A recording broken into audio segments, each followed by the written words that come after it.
নির্বাচনের প্রস্তুতি নিয়ে আমাদের সাথে কথা বলবেন পশ্চিমবঙ্গ থেকে যুক্ত হচ্ছেন লাইভে সহকর্মী শুভজিৎ পুততুণ্ড। শুভজিৎ, ভোট যে 2 দফা হলো তাতে ভোটের সংখ্যা কিছুটা, ভোট পড়ার হার কিছুটা কম এবং ভালোই কম, কোনো কোনো জায়গায় দেখা গেছে ভোট সেভাবে পড়েইনি।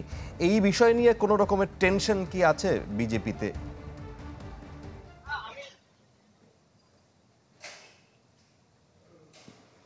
টুইস্ট আছে। টুইস্ট এরকম যে সাধারণত বাংলাদেশে আপনারা দেখেন নির্বাচন হয়, নির্বাচনের পরে গণনা হয়, নির্বাচন কমিশন ঘোষণা করে যে ঠিক এত শতাংশ ভোট পড়েছে। এবারও কিন্তু ভারতের ক্ষেত্রে সেটা হয় যে একদিন পরে হয়, এবার 11 দিন পরে হয়েছে। 11 দিন পরে আমরা যেটা প্রথম বলেছিলাম যে প্রথম দফায় ভোট পড়েছে 60%।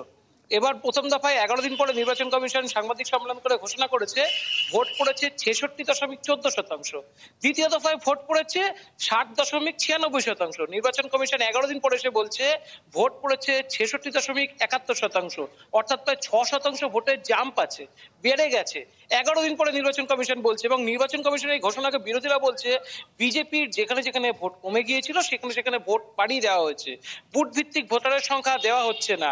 মমতা ব্যানার্জি অভিযোগ করে বলছে 19 লক্ষ ইভিএম মেশিন মিসিং আছে, এবং যেখানে যেখানে বিজেপির ভোট কম পড়েছে সেখানে ইভিএম মেশিন রিপ্লেস করা হচ্ছে।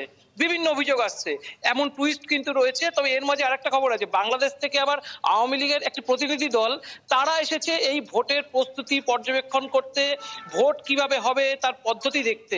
আপনারাও জানতে পারবেন, তারা দেশে ফিরে নিশ্চয়ই মানুষকে জানাবে যে এখানে ভোট কিভাবে চলছে। তবে এখানকার ভোটের যে পদ্ধতি, অর্থাৎ তৃতীয় দফায় ভোটের আগে হয়তো সেই দল ফিরে যাবে, তবে তৃতীয় দফার ভোট আসছে। নির্বাচন কমিশন 24 ঘন্টার মধ্যে এই ভোটের তথ্য নির্বাচন কমিশন ঠিক কতটুকু জানাতে পারবে, কতটা ভোট পড়লো সেই দিকে কিন্তু এখন সবার নজর। কারণ প্রথম 2 দফার ভোট এবং তারপরে নির্বাচন কমিশনের আজকের এই স্বীকারোক্তি, সেটা কিন্তু ব্যাপক জলঘোলা হতে চলেছে, এবং সেটা নিয়ে কিন্তু ইতিমধ্যেই মমতা ব্যানার্জি মুখ খুলেছে, শিবসেনার উদ্ভব গোষ্ঠীর প্রিয়াঙ্কা চতুর্বেদী তিনি মুখ খুলেছেন, রাহুল গান্ধী খোদ মুখ খুলেছেন, এবং সবার কিন্তু একটাই কথা, ভোট কারচুপি হয়েছে। আজকে দ্বিতীয় দফা ভোটের পরে কিন্তু নতুন করে প্রশ্ন উঠছে ভোট কারচুপি হয়েছে, এবং আগামী দিন তৃতীয় দফা ভোটের পর এটা কোন দিকে যায় এইটা থেকে কিন্তু মানুষ তাকিয়ে থাকবে। পাশাপাশি আপনি যদি দেখেন যে এই মুহূর্তে একটা বারবার করে আপনারা যে প্যাকেজটা চালাচ্ছিলাম যেখানে বলা হচ্ছে যে এই মানুষের যে তারা কিন্তু অঙ্ক করছে যে কতগুলো আসন তারা পেতে পারে। বিজেপি কিন্তু খুব বেশি দাবি করেছে, ব্যাপারটা কিন্তু এমন না যে তারা খুব বেশি আসন পেয়ে গিয়েছে, কারণ তারাও জানে দক্ষিণ ভারতে তাদের যা ভোট ব্যাংক বা তাদের যে বর্তমান পরিস্থিতি, সেখান থেকে বিজেপি খুব বেশি ভোট গেইন করে নিয়ে যেতে পারবে না।